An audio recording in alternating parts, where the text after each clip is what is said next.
الحمد لله رب العالمين، وصلى الله وسلم على عبده ورسوله نبينا محمد. أما بعد، المجلس الرابع في حكم قيام رمضان. إخواني، لقد شرع الله لعباده العبادات ونوعها لهم ليأخذوا من كل نوع منها بنصيب، ولئلا يملوا من النوع الواحد فيتركوا العمل فيشقى الواحد منهم ويخيب.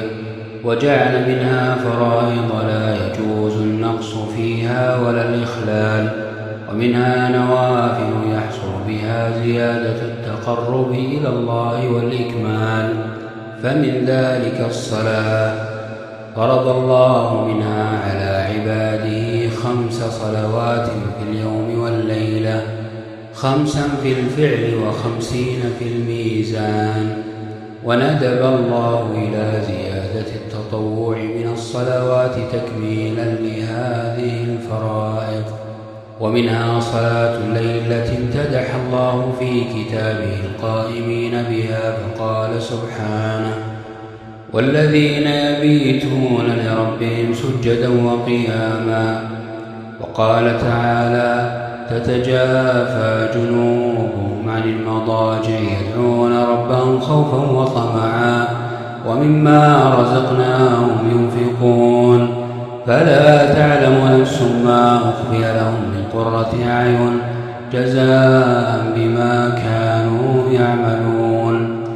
وقال عليه الصلاة والسلام: أفضل الصلاة بعد الفريضة صلاة الليل، رواه مسلم.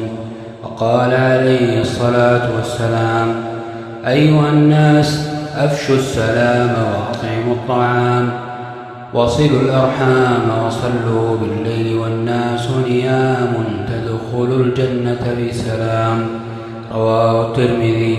ومن صلاة الليل الوتر، أقله ركعة وأكثره 11 ركعة، فيوتر بركعة، لقول النبي عليه الصلاة والسلام: من أحب أن يوتر بواحدة فليفعل. ويوتر ب3، لقوله عليه الصلاة والسلام: من أحب أن يوتر ب3 فليفعل، رواه أبو داود والنسائي. وعن عائشة رضي الله عنها قالت: كان النبي صلى الله عليه وسلم يصلي ما بين أن يفرغ من صلاة العشاء إلى الفجر 11 ركعة، يسلم بين كل ركعتين ويوتر بواحدة، رواه الجماعة إلا الترمذي.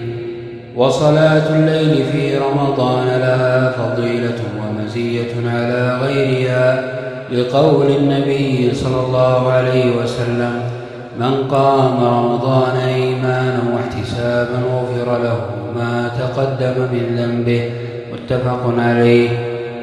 ومعنى قوله إيمانا أي إيمانا بالله وبما أعده من الثواب، ومعنى احتسابا أي طلبا لثواب الله، لم يحمله على ذلك رياء ولا سمعة.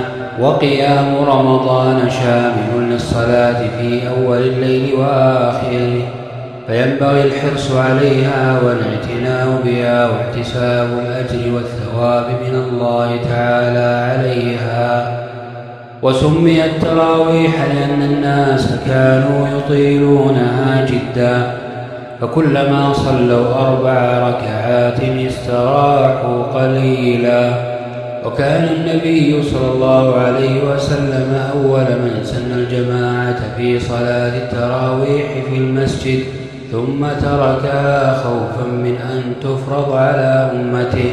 وجاء في الصحيحين عن عائشة رضي الله عنها أنها سئلت كيف كانت صلاة النبي صلى الله عليه وسلم في رمضان، فقالت: ما كان يزيد في رمضان ولا غيره على 11 ركعة.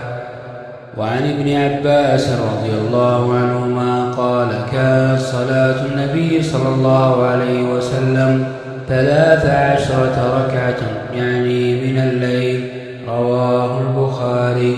فلا ينبغي للرجل أن يتخلف عن صلاة التراويح لينال ثوابها وأجرها، ولا ينصرف حتى ينتهي الإمام منها ومن الوتر ليحصل له أجر قيام الليل كله.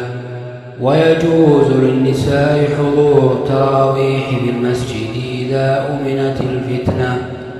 اللهم وفقنا لما وفقت القوم واغفر لنا ولوالدينا ولجميع المسلمين. اللهم وفقنا لما وفقت القوم واغفر لنا ولوالدينا ولجميع المسلمين برحمتك يا أرحم الراحمين. وصلى الله